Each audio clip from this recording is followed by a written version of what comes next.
کم شریر لوگ نہیں ہیں ہماری امت میں، بنی اسرائیلیوں کے مقابلے میں بہت زیادہ شریر لوگ ہیں، بدماشوں سے بڑے بڑے بدماش بھرے ہوئے ہیں، اور قرآن پاک کے دشمن بھی دنیا میں بہت سارے ہیں۔ وہ بھی ہے جو مسلمانوں سے باہر ہے اور وہ بھی ہے جو مسلمانوں کے اندر ہے، منافقین کی کوئی کمی نہیں ہے۔ تو انہوں نے تو کب کی قرآن کو بدل دیا ہوتا، خدا کا احسان کہ خدا نے اس کی حفاظت کی ذمہ داری لی ہے، اس وجہ سے آج تک۔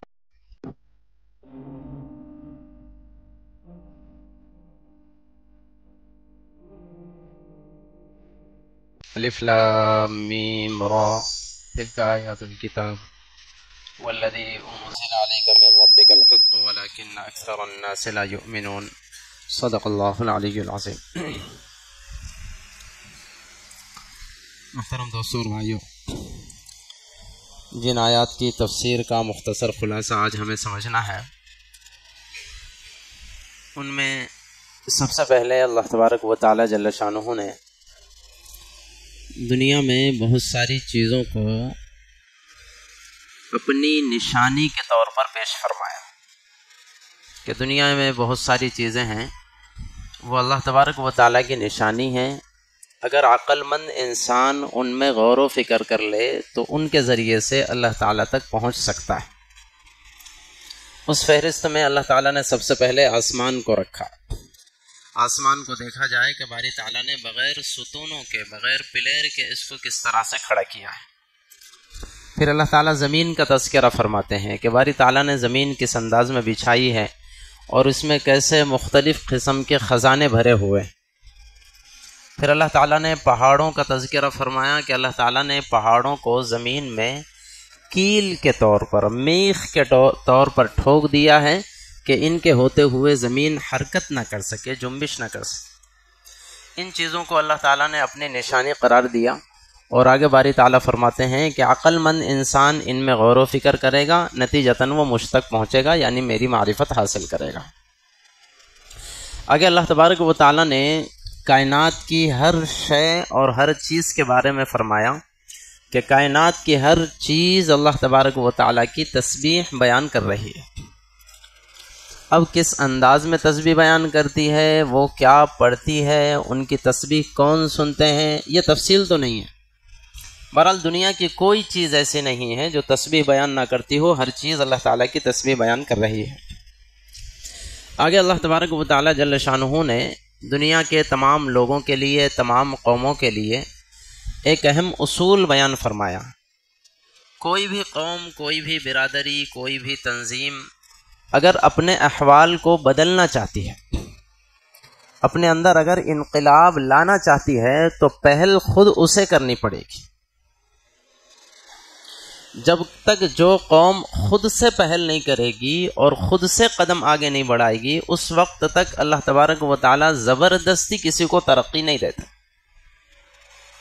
چنانچہ اللہ تعالیٰ فرماتے ہیں ان اللہ لا یغیر ما بقوم حتی یغیروا ما بانفسہم، اور یہ معاملہ صرف اجتماعیت کا نہیں، انفرادیت میں بھی۔ ہر بندہ بھی اگر اپنے احوال کو بدلنا چاہے تو کوشش خود سے اس سے پہلے کرنی پڑتی ہے، تب پھر اللہ تعالیٰ کی مدد شامل حال ہوتی ہے۔ سب اللہ تعالیٰ ہی کر لے تو پھر جناب ہم کیا کریں گے؟ اللہ تعالیٰ نے ہم کو پیدا ہی امتحان کے لیے کیا ہے، ہم کوشش کریں گے اللہ تعالیٰ کی مدد آئے گی، کوشش نہیں کریں گے زبردستی اللہ تعالیٰ کسی کو کوئی منزل نہیں دیتا، اب چاہے یہ معاملہ انفرادیت کا ہو چاہے اجتماعیت کا ہو۔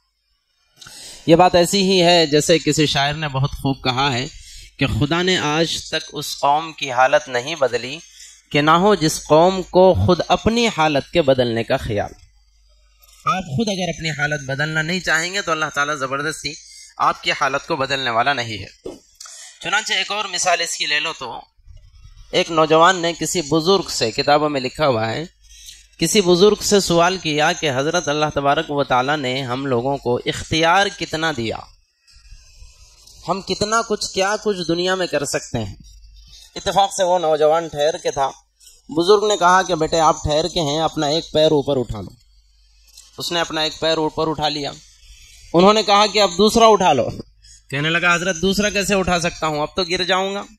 بس بزرگ نے فرمایا کہ ایک پیر اٹھا کر کے صحیح راستے پر ڈالنا یہی ہماری ذمہ داری ہے، دوسرا اٹھا کر اللہ تعالیٰ خود بخود اس طرف ڈالے گا۔ خلاصہ یہ کہ کسی بھی منزل کو پانے کے لیے، کچھ بھی کام کرنے کے لیے کوشش پہلے ہماری طرف سے چاہیے، پھر کہیں اللہ تبارک و تعالی منزل تک پہنچاتے ہیں اور اللہ کی مدد شامل حال ہوتی ہے۔ آدمی اگر اپنی کمیوں کا، اپنی کوتاہیوں کا پہلے سے ہی رونا روئے اور پیچھے رہ جائے تو ترقی نہیں ملتی، اللہ تعالیٰ ایسے لوگوں کی مدد نہیں فرماتے۔ تمہاری استطاعت اور تمہاری حیثیت میں جتنی کوشش کرنا ہو وہ کر لو، پھر اللہ کی ذات پر بھروسہ کر لو، کافی ہے۔ چنانچہ جنگ بدر ہمارے لیے اس کے واسطے شاہد عدل ہے۔ 313 یا 14 یا 15 کی جماعت، مختصر سی مٹھی بھر کی جماعت، نہ ان کے پاس صحیح سے تلواریں ہیں، نہ ان کے پاس زرہ ہے، نہ ان کے پاس اور دیگر ہتھیار ہے، نہ ان کے پاس صحیح سے سواری کے لیے گھوڑوں کا نظم ہے، پیدل ہے، لیکن اللہ تبارک و تعالیٰ نے یہ دیکھا کہ انہوں نے ان کے بس کا کر لیا کہ نہیں کر لیا، بالکل کر لیا، اللہ نے مدد بھیج دی۔ تو ہماری ذمہ داری ہے ہم اپنی کوشش کا کر لیں، پھر اللہ تعالیٰ مدد بھیجتے ہیں۔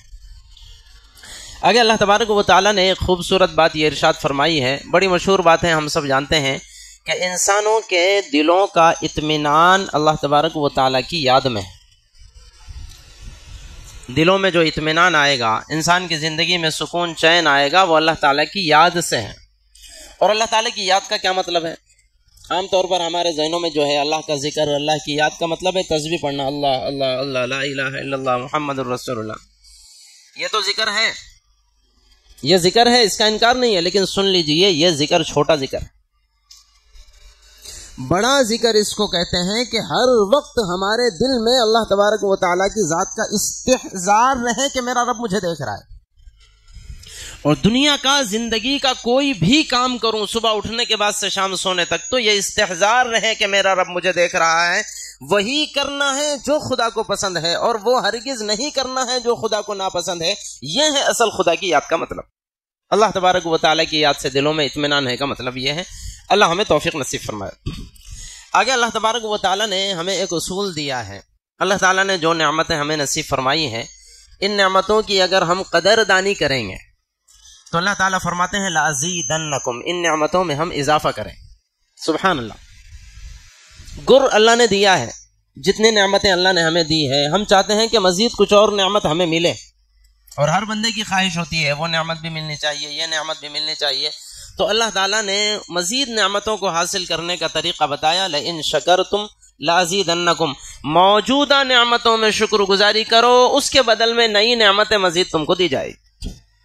مزید نعمتیں چاہیے، موجودہ نعمتوں کی شکر گزاری کرو۔ اچھا، پھر شکر گزاری کے بھی دو مطلب ہوتے ہیں، سیم ویسے ہی جیسے ذکر کا مطلب ہے۔ ایک شکر گزاری کا مطلب تو یہ ہے کہ ہم زبان سے اللہ تعالیٰ کا شکر ادا کریں۔ باری تعالیٰ نے تو نے آنکھیں اچھی رکھی، تیرا شکر ہے، کان دیے تیرا شکر ہے، پیر دیے تیرا شکر ہے، اور سر کے بال سے لے کر پیر کے ناخن تک صحیح سلامت رکھا، دل دماغ دیا، صحت مند رکھا، یہ سب تیرا شکر ہے۔ ہم اللہ تعالیٰ کا زبان سے شکریہ ادا کریں، ایک تو یہ ہے۔ لیکن یہ شکریہ پھر سن لیجئے چھوٹا شکر ہے۔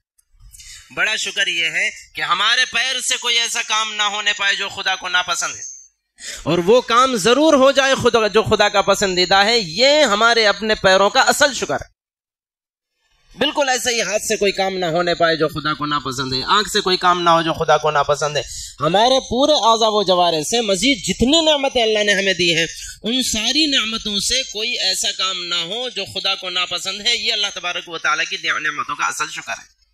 تو اللہ تعالیٰ نے یہ اصول دیا، اگر تم مزید نعمتیں چاہتے ہو تو موجودہ نعمتوں کی شکر گزاری کرو، ہم تمہاری نعمتوں اضافہ کریں گے، اور اگر خدا نخواستہ ناشکری کریں گے، وَلَئِن كَفَرْتُمْ، اور اگر تم نے ہماری نعمتوں میں ناشکری کی تو اللہ تبارک و تعالیٰ نے ڈرایا، دھمکایا، ان عذابی لشدید، تو یاد رکھو بلا شبہ میرا عذاب، اللہ تعالیٰ فرماتے ہیں میرا عذاب بہت سخت ہے۔ بلکہ کتنی تاکیدیں ہیں اس میں دیکھیں، انا، یہ جو انا ہے نا، انا یہ مستقل ایک تاکید ہے، یعنی اگر اللہ تبارک و تعالیٰ یہاں پر انا نہ رکھتے تو بھی وہ مفہوم کافی تھا، عذابی لشدید بولتے تو بھی کافی تھا، لیکن جو انا لایا گیا، انا کا ترجمہ ہے ضرور بھی ضرور، انا کا ترجمہ ہے اس بات میں کوئی شک نہیں، تاکید لائی، جیسے ہم کسی کو ڈرانے کے لیے انگلی کر دیں، آنکھ پھاڑ دیں، ڈرا کر کے بولے۔ ایک تو یہ ہے کہ نارمل انداز میں کسی کو بول دے، دوسرا یہ ہے کہ ہاتھ اٹھا کر کے انگلی دکھا کے بولا جائے، آنکھ پھاڑ کر کے بولا جائے، تو مزید تاکید ہے۔ تو ایسے جملے اللہ نے یہاں ارشاد فرمائے، عذابی لشدید سے کام چل جاتا تھا، اللہ نے انا بڑھایا تاکید کے لیے۔ اور پھر بلکہ میں آگے کہوں عذابی لشدید میں یہ جو لام ہے نا، لام لشدید کا لام، یہ لام اللہ تعالیٰ نہ لاتے تو بھی کام چل جاتا تھا، عذابی شدید بولے تو بھی کام چل جاتا تھا، میرا عذاب سخت ہے۔ یہ جو درمیان میں لام ہے، اس لام کا ترجمہ بھی ہے ضرور بالضرور، بہت زیادہ سخت ہے، تاکید پر تاکید، تاکید پر تاکید لا کر کے فرمائے ان عذابی لشدید، جو میری نعمتوں میں ناشکری کرے گا تو وہ یاد رکھے کہ بلا شبہ میرا عذاب بہت زیادہ سخت ہے۔ یہ ترجمہ اس کا بنتا ہے۔ اللہ ہمیں سمجھ کی توفیق نصیب فرمائے کہ ہم اللہ تعالیٰ کی نعمتوں میں ناشکری نہ کریں اور شکر گزاری کے ساتھ زندگی گزاریں۔ آگے اللہ تبارک و تعالیٰ نے کل قیامت میں جب جہنمی جہنم میں اور جنتی جنت میں چلے جائیں گے تو جہنمیوں کا آپس میں ایک مکالمہ ہوگا، وہ لوگ آپس میں ایک دوسرے سے گفتگو کریں گے، اس کو باری تعالیٰ نے بیان فرمایا۔ ایک دوسرے سے جہنمی گفتگو کریں گے، ایک جہنمی دوسرے سے کہے گا کہ منحوس اور ملعون، دنیا میں نے تیری بات مانی، نتیجے میں یہاں پر آیا، تیری وجہ سے آیا ہوں، تو ہے مجھے جہنم میں پہنچانے والا۔ وہ یہ کہے گا کہ مجھے کیا بتا رہا، میں بھی تو خود تیرے ساتھ جہنم میں ہوں۔ وہ دونوں مل کر کے یہ کہیں گے کہ اصل میں مجھے بھی اور تجھے بھی بہکانے والا شیطان ہے، ہم یہی بات چل ملعون شیطان سے کہتے ہیں۔ وہ دونوں شیطان سے بات کریں گے اور کہیں گے کہ منحوس ہم تیری وجہ سے یہاں پر آئے۔ شیطان وہی جواب دے گا اور یوں کہے گا کہ میری شرارتوں کی وجہ سے نہیں، تم اپنے نفس کی خباثتوں کی وجہ سے یہاں پر آئے ہیں، مجھ پر الزام مت دو۔ باری تعالیٰ نے یہ مکالمہ ذکر فرمایا۔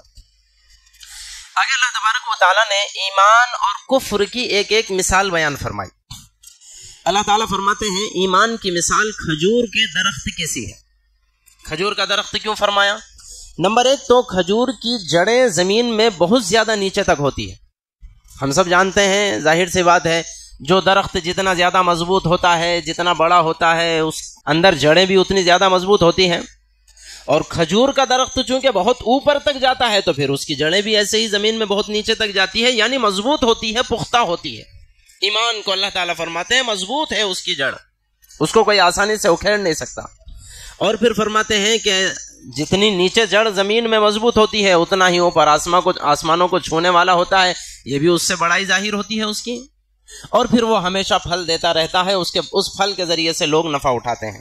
اس لیے اللہ تعالیٰ نے ایمان کی مثال کھجور کے درخت کی دی ہے۔ اور پھر اس کے مقابلے میں کفر کی مثال دیتے ہیں۔ اللہ تعالیٰ فرماتے ہیں کفر کی مثال حنظل کے پھل کی سی ہے۔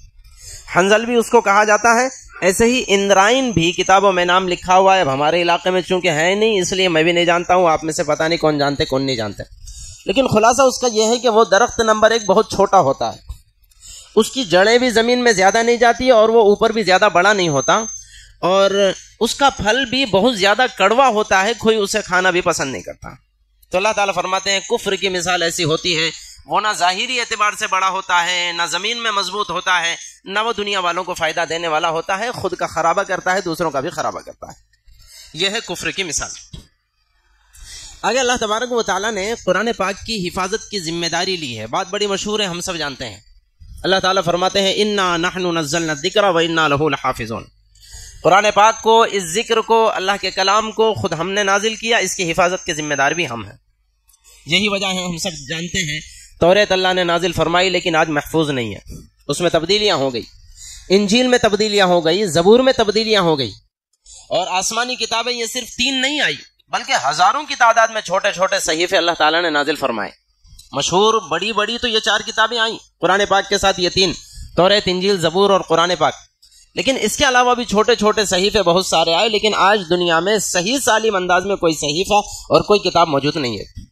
لیکن باری تعالیٰ کی حفاظت کی بنیاد پر یہ قرآن پاک الحمدللہ رب العالمین سے من الجنت والناس تک زبر، زیر، پیش، ایک نقطہ، جزم، مد اور تشدید میں بھی اس میں کمی زیادتی نہیں ہوئی اور نہ قیامت تک ہو سکتی ہے۔ اللہ تعالیٰ نے حفاظت کی ذمہ داری لی ہے، باری تعالیٰ حفاظت فرما رہے ہیں، اور یقین مانے یہ ہماری امت پر بڑا احسان ہے اللہ تبارک و تعالیٰ کا کہ خدا نے اس کی حفاظت کی ذمہ داری لے لی ہے۔ اگر یہ کلام اللہ کی حفاظت کی ذمہ داری میں نہ ہوتا تو یقین مانے توریت، انجیل، زبور کی طرح کب کی بدل گیا ہوتا۔ کوئی کم شریر لوگ نہیں ہیں ہماری امت میں، بنی اسرائیلیوں کے مقابلے میں بہت زیادہ شریر لوگ ہیں، بدماشوں سے بڑے بڑے بدماش بھرے ہوئے ہیں، اور قرآن پاک کے دشمن بھی دنیا میں بہت سارے ہیں، وہ بھی ہے جو مسلمانوں سے باہر ہے اور وہ بھی ہے جو مسلمانوں کے اندر ہے، منافقین کی کوئی کمی نہیں ہے۔ تو انہوں نے تو کب کی قرآن کو بدل دیا ہوتا، خدا کا احسان کہ خدا نے اس کی حفاظت کی ذمہ داری لی ہے، اس وجہ سے آج تک موجود ہے۔ آگے اللہ تبارک و تعالی جل شانہ نے جانوروں کی مثال دی ہے اور جانوروں کو ہمارے لیے انعام قرار دیا کہ اللہ تعالیٰ نے جانور پیدا کیے، اس کے ذریعے سے ہمارے اوپر بڑا انعام کیا. کیا کیا انعام کیا؟ تفصیل اللہ نے بیان فرمائی. فرماتے ہیں کہ جانور جب زندہ رہے تو اس سے ہم مختلف قسم کے کام لیتے ہیں، اور اس کے اون سے، یعنی جو اس کے بال ہوتے ہیں، اس کے ذریعے سے بھی بہت سارے کام لیے جاتے ہیں. بطور خاص پرانے زمانے میں لیے جاتے تھے، اب اگرچہ نہ لیے جا رہے ہوں. اور اس اون کے ذریعے سے کپڑے وغیرہ بنائے جاتے ہیں. پہننے کے کپڑے بھی لوگ پہلے بناتے تھے، اور اوڑھنے کی چادر وغیرہ تو بناتے تھے، بڑی بات مشہور ہے. اور اس کی کھال کے ذریعے سے فائدہ اٹھایا جاتا ہے، آج بھی اٹھاتے ہیں، دنیا پہلے بھی اٹھاتی تھی. اور پھر آخر کار ان کا گوشت بھی کھا کر کے انسان اپنی صحت کو اضافہ کر سکتا ہے. ان کے گوشت سے بھی انسان فائدہ اٹھاتا ہے، ان کا دودھ پیتا ہے، دودھ سے فائدہ اٹھاتا ہے، اور ان کو مختلف قسم کے اپنے کام میں لیتا ہے. کھیتی باڑی وغیرہ کے کام میں جانور آتے ہیں، ہم سب جانتے ہیں. اتنے سارے جانوروں کا تذکرہ کرنے کے بعد بطور خاص باری تعالیٰ نے 3 جانوروں کا تذکرہ فرمایا. اللہ تعالیٰ فرماتے ہیں والخیل والبغال والحمیر لترکبوها وزینہ ویخلق ما لا تعلمون. بڑی خوبصورت آیت ہے. اللہ تعالیٰ فرماتے ہیں مزید ہم نے گھوڑے پیدا کیے اور خچر پیدا کیے اور گدھے پیدا کیے، ان پر تم سواری کرتے ہو، اور یہ تینوں جانور تمہارے لیے زینت کا بھی ذریعہ ہے. گھوڑے بھی، خچر بھی، بطور خاص گدھے بھی، ان تینوں کا تذکرہ کیا. ان جانوروں پر تم سواری بھی کرتے ہو، سواری کے کام میں بھی لیتے ہو، اور تمہارے لیے زینت بھی ہے یہ. اب یہاں تھوڑا سا ایک تفصیل سنیں. گھوڑے ہمارے لیے زینت کا ذریعہ ہے، بات سمجھ میں آتی ہے. چلے خچر اگرچہ ہمارے علاقے میں نہیں ہے، لیکن وہ بھی زینت کا ذریعہ ہو سکتے ہیں، مان سکتے ہیں ہم. گدھا بھی زینت کا ذریعہ ہے کیا؟ بات سمجھ میں آئی نہیں؟ ذہین لوگوں کو اعتراض ہوتا ہے اللہ تعالیٰ نے کیسے فرما دیا کہ گدھا ہمارے لیے زینت کا ذریعہ ہے؟ گدھا کیسے زینت کا ذریعہ ہو سکتا ہے؟ تو اس اعتراض کو دفع کرنے کے لیے ایک بات ذہن میں رکھیں. اصل میں ہوتا یوں ہے، بہت ساری چیزیں دنیا میں، ہزاروں چیزیں ایسی ہیں کہ علاقے کے بدل جانے کی وجہ سے چیزوں کی حیثیت بدل جاتی ہے. یہ جو ہمارے اپنے علاقے میں گدھا گالی بن گیا نا، اصلاً گدھا گالی نہیں ہے، بن گیا. بس کیوں بن گیا، کس نے بنایا، بس وہ اللہ جانے، لیکن بن گیا. باقی فی نفسی ہی گدھا زینت کی چیز ہے، وہ کوئی گالی نہیں ہے. اس کی مثال میں آپ کو دوں، اگر آپ محسوس نہ فرمائے تو. مثال کے طور پر میں مثال دینے لگا ہوں. ایک لفظ ہمارے اپنے علاقے میں بہت بدنام لفظ ہے، اسے ہم لوگ بولنا بھی پسند نہیں کرتے. وہ لفظ ہے پائے خانہ. پاخانہ جسے ہم بولتے ہیں، اصل اس کا پروننسیشن ہے پائے خانہ. اس کا مطلب کیا ہے، اس کا ترجمہ کیا ہے؟ دیکھیں کتنا پیارا لفظ ہے صحیح معنی میں دیکھا جائے تو. پائے کا مطلب ہے پیر. جیسے ہم اس کو کیا بولتے ہیں، پائے جامہ. پائے جامہ ہے نا یہ. پائے جامہ کیوں بولا جاتا ہے؟ فارسی میں پائے کا ترجمہ ہے پیر، اور جامہ کہتے ہیں فارسی میں کپڑے کو. پائے جامہ کا مطلب ہوا پیر کا کپڑا. کون سی برائی ہے؟ بالکل اسی طرح سے پائے خانہ، پائے خانے کا مطلب ہوا، پائے کا مطلب پیر، اور خانہ کا معنی آتا ہے گھر. ہم سب جانتے ہیں، جیسے ہم بولتے ہیں کبوتر خانہ، جیسے ہم کسی زمانے میں بولا کرتے تھے ڈاک خانہ، اب پوسٹ آفس بولنے لگ گئے. تو خانہ کے معنی آتا ہے گھر، اور پائے کا معنی ہے پیر. پائے خانہ کا ترجمہ ہوا پیر کا گھر. کون سا برا نام ہے؟ اور پیر کا گھر اسے کیوں کہا گیا؟